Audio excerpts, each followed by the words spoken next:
Assalamualaikum warahmatullahi wabarakatuh. Selamat siang anak-anak.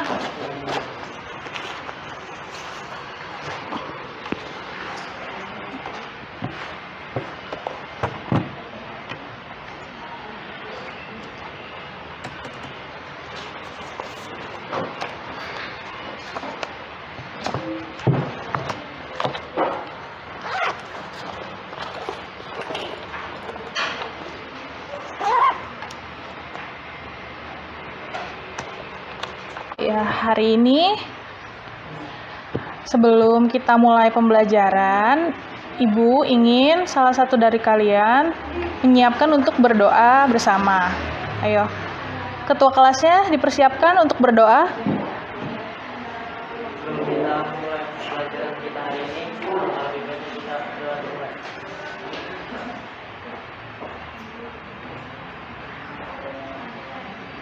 Doa selesai.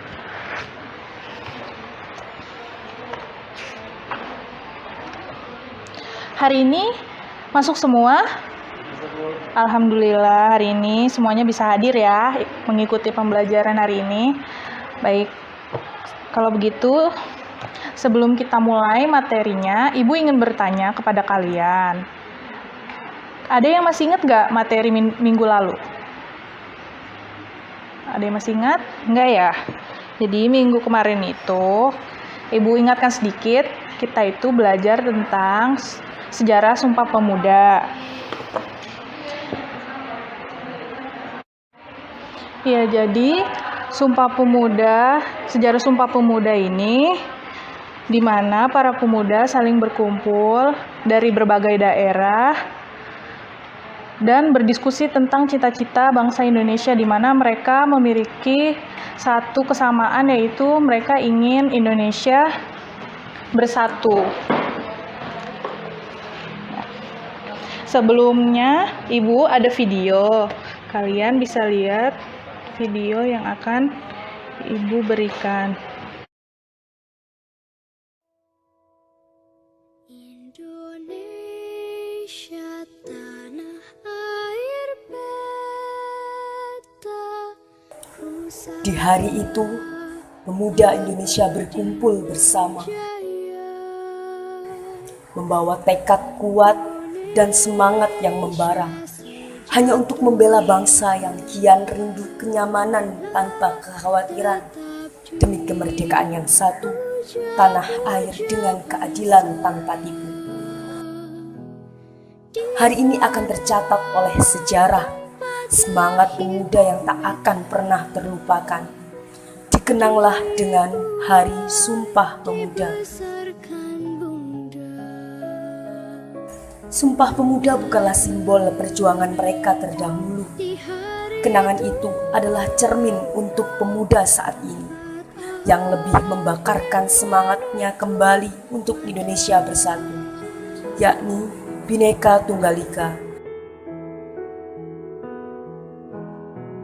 Wahai pemuda Indonesia, katakan kepada dunia, kami adalah pemuda Indonesia. Hari ini dan esok akan selalu memperkuat tekad bersama pemuda bangsa untuk Indonesia damai.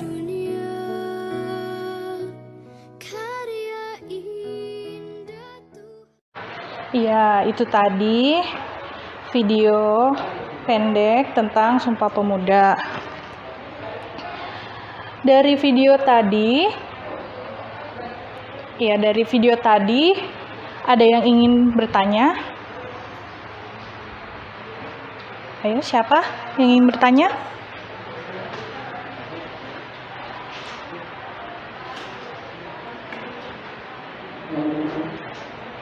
Iya, kamu? Apa yang membuat bangsa kita bersatu? Iya. Dari video tadi, kita bisa lihat kan, para pemuda itu sudah berjuang untuk mempersatukan para pemuda lainnya dari berbagai daerah. Jadi mereka membuat suatu gagasan bahwasanya kita ini meskipun berbeda-beda tapi tetap satu, meskipun saya atau kamu berbeda suku, agama, ras, tapi kita tetap satu. Seperti itu. Itu yang membuat Indonesia bisa bersatu.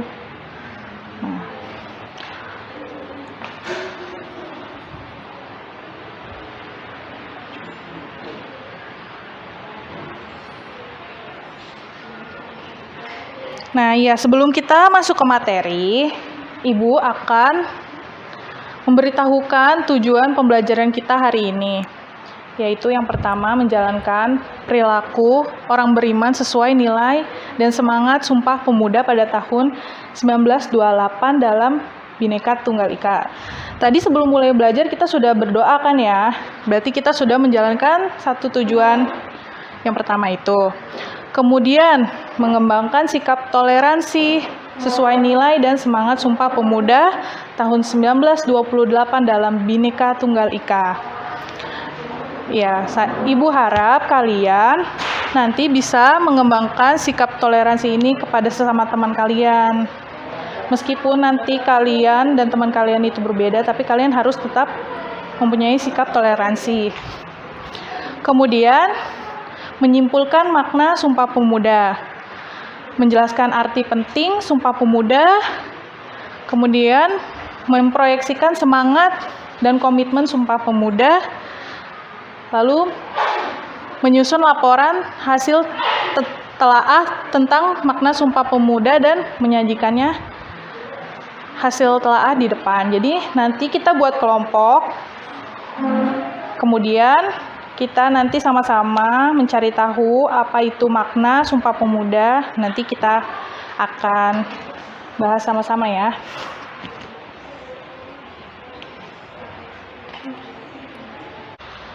Ya. Jadi organisasi kepemudaan pada masa 1920, yaitu di mana organisasi kepemudaan pada tahun ini banyak dibentuk. Organisasi yang pertama itu adalah Trikoro Darmo atau Jong Java. Trikoro Darmo ini adalah organisasi kepemudaan pertama yang terbentuk, sehingga banyak organisasi lainnya yang terbentuk setelah organisasi ini. Organisasi ini itu didirikan pada tahun 1912. Yang isinya adalah para pemuda yang berasal dari Pulau Jawa. Kemudian Jong Sumatranen Bond. Ini adalah organisasi yang berisi pemuda yang berasal dari Sumatera. Kemudian ada Jong Ambon. Jong Ambon ini adalah organisasi pemuda yang berisi pemuda yang berasal dari Ambon dan Maluku. Kemudian ada Jong Minahasa, Jong Islamatinbon. Kalau Jong Islamatinbon ini sifatnya itu organisasi yang terdiri dari pemuda yang beragama Islam. Kemudian Perhimpunan Indonesia. Kalau yang tadi, misalkan hanya satu daerah, hanya satu agama, kalau Perhimpunan Indonesia ini adalah organisasi yang berisi pemuda dari seluruh Indonesia, dari berbagai suku, agama, dan ras, jadi mereka bersatu di Perhimpunan Indonesia. Setelah adanya organisasi-organisasi ini, muncul juga beberapa organisasi seperti Sekarukun, Jong Betawi, dan Jong Batak. Kronologi Sumpah Pemuda pada tahun 1928. Jadi ini adalah rangkaian peristiwa sebelum adanya Sumpah Pemuda, sebelum adanya Ikrar Sumpah Pemuda itu diucapkan, disahkan. Ini adalah kronologinya. Ibu ingin kalian coba buka bukunya, buku paketnya ya, di bab 5 halaman 127 ya. Nah, pada Kongres Pemuda 1 ini yang dilaksanakan pada tanggal 30 April sampai dengan 22 Mei 1926 di Yogyakarta menghasilkan bahwasannya mereka para pemuda memiliki cita-cita yang sama, yaitu mempersatukan bangsa Indonesia. Mereka ingin mempersatukan pemahaman dari para pemuda-pemuda di daerahnya. Kemudian adanya Kongres Pemuda 2. Kongres Pemuda 2 ini terbagi menjadi 3. Yang pertama adalah rapat 1, rapat 2, rapat 3 yang dilaksanakan pada tanggal 27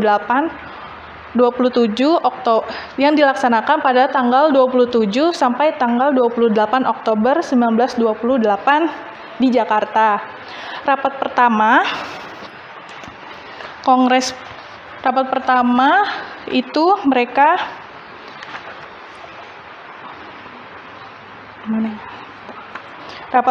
itu mereka ada di gedung Katolik Jongen Bondo di Water Plain. Sekarang itu namanya adalah Lapangan Banteng. Nah, pada rapat pertama ini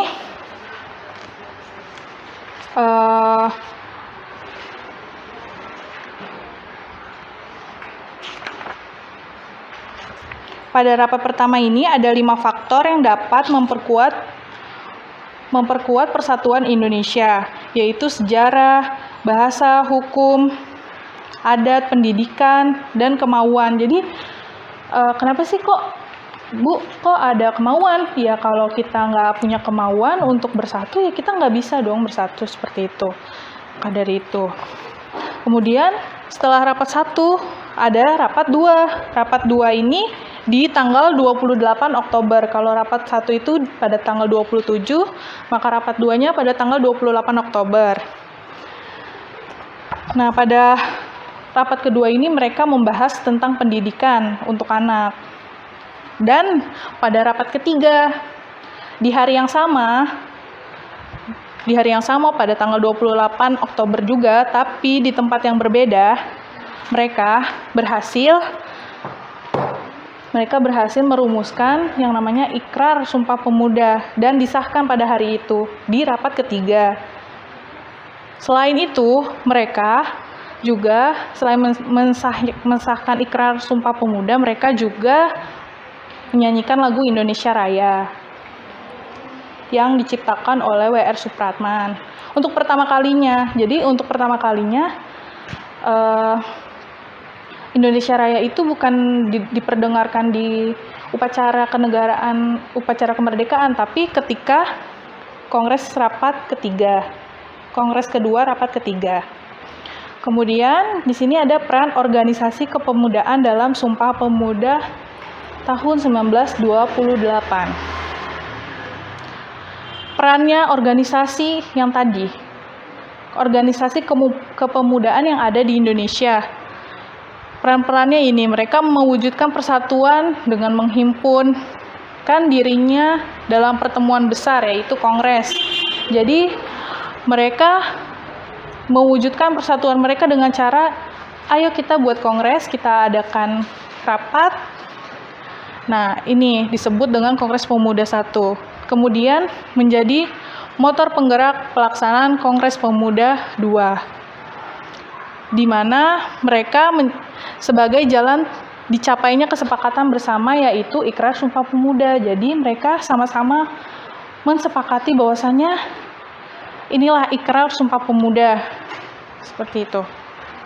Kemudian wadah perjuangan pemuda yang turut menyumbangkan pemikiran serta semangat kebangsaan, cita-cita bersama dan demokrasi. Karena waktu itu Indonesia belum merdeka ya. Jadi mereka memiliki semangat, pemikiran, kebangsaan, cita-cita bersama. Jadi mereka ingin kita nih mempunyai satu visi dan misi yang sama. Nah, selanjutnya adalah makna Ikrar Sumpah Pemuda tahun 1928 dalam bingkai Bhinneka Tunggal Ika. Jadi Karena Ikrar Sumpah Pemuda itu kan ada 3. Yang makna yang pertama itu mengandung kesamaan tekad pemuda Indonesia bahwa mereka berada dalam satu tanah air. Mereka dalam satu tanah air. Jadi kalau misalkan saya ibu dari Jawa, misalkan kalian ada yang dari Sumatera atau dari Aceh, itu kan kita berbeda pulau ya. Tapi kita tetap satu tanah air. Kalau ditanya, kamu tuh orang mana? Sama misalkan orang luar, kalian pasti jawabnya Indonesia, karena kita satu tanah air, yaitu Indonesia. Kemudian yang kedua, makna kedua dari Ikrar Sumpah Pemuda itu bahwa para pemuda memiliki perbedaan suku, agama, ras, namun mereka mengakui bahwa mereka merupakan satu kesatuan, yaitu bangsa Indonesia. Seperti tadi yang Ibu bilang, kalau misalkan kalian berbeda suku, berbeda agama, berbeda ras, tapi kalian tetap Indonesia, kalian tetap bangsa Indonesia. Yang ketiga, makna ketiga itu mengandung makna bahwa para pemuda menempatkan bahasa Indonesia dalam kedudukan tertinggi sebagai alat pemersatu di antara mereka yang berbicara dalam bahasa daerah. Kalau misalkan ibu ketemu seseorang, ibu orang Jawa, terus orang itu orang Sunda, masa ibu ngomongnya sama dia ibu bahasa Jawa, dia bahasa Sunda, nggak mungkin kan? Jadi kita menggunakan bahasa pemersatu ini, yaitu bahasa Indonesia. Jadi kita harus menjunjung tinggi bahasa Indonesia. Kemudian arti penting Sumpah Pemuda. Memperkuat, yang pertama itu memperkuat kesadaran berbangsa yang telah dirintis pada masa awal kebangkitan nasional. Yang kedua itu mempertegas identitas dan jati diri bangsa, yaitu tanah air, bangsa, dan bahasa persatuan. Yang ketiga, momen untuk mewujudkan persatuan dan kesatuan sebagai sesama bangsa meskipun memiliki perbedaan-perbedaan. Terakhir itu ingatan sejarah yang menginspirasi tentang pentingnya persatuan dan mewujudkan tujuan bersama. Jadi arti penting Sumpah Pemuda ini sama halnya dengan makna tadi, yaitu kita harus tetap mengingat arti-arti dari Sumpah Pemuda. Kita harus sadar bahwasanya kita ini harus tetap memiliki jiwa nasional. Kita harus tahu identitas jati diri kita sendiri. Kita ini bangsa Indonesia, kita ini tanah air kita itu Indonesia, kita ini punya bahasa persatuan loh, bahasanya Indonesia. Kemudian kita harus tetap mewujudkan persatuan dan kesatuan itu, ya kita meskipun berbeda-beda, kita harus tetap mempunyai sikap toleransi agar kita tuh bisa saling mengerti, paham, meskipun kita memiliki perbedaan. Sehingga dari perbedaan ini, dengan kita bersatu, kita bisa mewujudkan tujuan itu bersama. Kemudian, Ibu ingin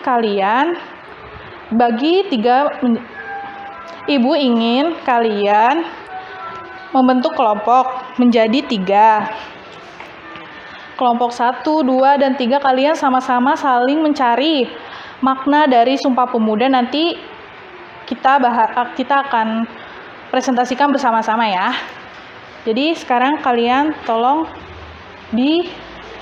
dikerjakan, kalian cari, nanti kalian boleh lihat buku, boleh lihat internet, terserah, asalkan kalian berdiskusi satu sama lain ya. Iya, kalian sudah selesai berdiskusi? Ya, kalau begitu Ibu ingin, ini kan di depan ada Ikrar Sumpah Pemuda. Ibu ingin kelompok 1 tolong jelaskan makna ikrar yang pertama.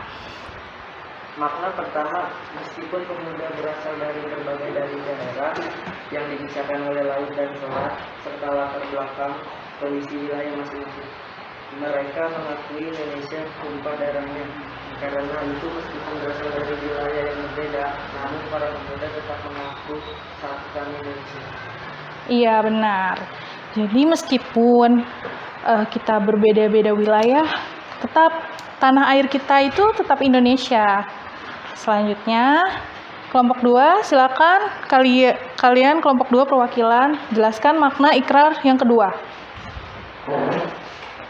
Kami putra dan putri Indonesia mengaku berbangsa satu bangsa Indonesia. Makna kedua di mana para pemuda memiliki perbedaan suku, agama, ras, tapi memiliki satu identitas kesatuan, yaitu bangsa Indonesia. Kami putra dan putri Indonesia menjunjung bahasa persatuan bangsa Indonesia. Iya, benar. Benar, kita itu merupakan berasal dari suku yang berbeda-beda, tapi kita tetap satu bangsa, yaitu bangsa Indonesia. Kemudian, silakan kelompok 3 jelaskan makna dari ikrar yang ketiga. Makna ketiga, meskipun para pemuda memiliki bahasa yang berbeda dari tiap wilayah, tapi tetap menjunjung bahasa persatuan, yaitu bahasa Indonesia. Kita harus menggunakan bahasa Indonesia yang baik dan benar sebagai sarana komunikasi. Iya, benar. Kita harus tetap menggunakan bahasa Indonesia yang baik dan benar, meskipun kita memiliki banyak bahasa dari daerah yang berbeda-beda. Tapi tetap kita harus menggunakan bahasa Indonesia. Kita harus menjunjung bahasa Indonesia. Ibu ingin sekarang nih, kita kan udah belajar makna, arti. Kita baca sama-sama Sumpah Pemuda. Ayo, baca ya. Sumpah Pemuda. Kami putra dan putri Indonesia mengaku bertumpah darah yang satu, tanah Indonesia. Kami putra dan putri Indonesia mengaku berbangsa yang satu, bangsa Indonesia. Kami putra dan putri Indonesia menjunjung bahasa persatuan, bahasa Indonesia. Jakarta, 28 Oktober 1928.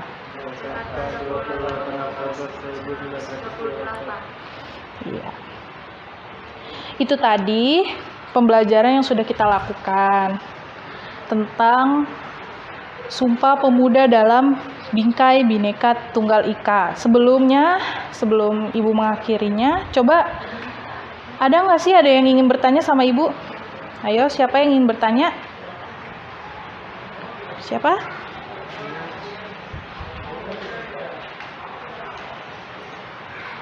Atau Ibu yang tanya? Ibu tanya ya. Coba kalau kamu coba berikan contoh penerapan Sumpah Pemuda di kehidupan sehari-hari. Apa misalkan? Contohnya. Ayo.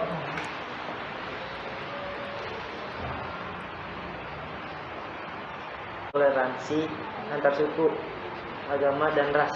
Iya, terus? Menggunakan bahasa yang baik dan benar di kehidupan sehari-hari. Benar. Jadi cara kita untuk menerapkan Sumpah Pemuda ini dalam kehidupan sehari-hari kita itu kita bisa menerapkan dengan sikap toleransi dan juga menggunakan bahasa Indonesia yang baik. Iya, ayo sekarang siapa lagi yang ingin bertanya? Saya, Bu. Iya, coba. Kamu mau nanya apa? Kita harus belajar sejarah Sumpah Pemuda, Bu. Kenapa kita harus belajar sejarah Sumpah Pemuda? Ya, karena kita harus tetap ingat sejarah ya, yang pertama itu. Dan kenapa kita harus belajar tentang Sumpah Pemuda juga? Agar kita ingat tentang perjuangan para pemuda sebelum kemerdekaan itu. Mereka sudah berusaha untuk mempersatukan bangsa, mempersatukan para pemuda. Seperti itu. Ada yang ingin ditanyakan lagi? Sudah ya. Jadi, pembelajaran hari ini kita sudah belajar tentang kronologi Sumpah Pemuda, terjadinya Sumpah Pemuda, makna dan arti penting. Kemudian tadi ada organisasi apa saja yang ada pada masa Sumpah Pemuda. Sekarang kita sudah sampai di akhir, yaitu di mana kita telah sampai kesimpulan di mana kita sebagai bangsa Indonesia merupakan bentuk dari paham kebangsaan. Paham kebangsaan itu disebut juga kesadaran berbangsa. Rasa kebangsaan Indonesia itu tumbuh dari sejarah panjang bangsa. Karena kita dijajah cukup lama ya. Jadi sangat banyak sejarahnya sebelum sampai kita pada merdeka. Nah, dari rasa awal ingin bersatu dan karena kita memiliki latar belakang yang berbeda-beda itu juga sangat banyak. Indonesia itu sangat majemuk. Kemudian kita akhirnya bisa mendeklarasikan yang dibantu oleh sejumlah pemuda pada Kongres Pemuda tanggal 28 Oktober 1928 yang disebut dengan Sumpah Pemuda. Ya, karena sudah selesai pembelajaran materi hari ini, Ibu akan memberikan tugas untuk kalian pelajari di rumah ya. Ibu ingin halaman 154 kalian jadikan PR besok minggu depan ya, lebih tepatnya kita akan bahas sama-sama. Ya, sampai di sini pembelajaran kita hari ini. Kurang lebihnya Ibu mohon maaf jika ada salah-salah kata. Terima kasih semuanya. Semoga ilmunya dapat bermanfaat dan bisa diterapkan di kehidupan sehari-hari. Terima kasih. Wassalamualaikum warahmatullahi wabarakatuh.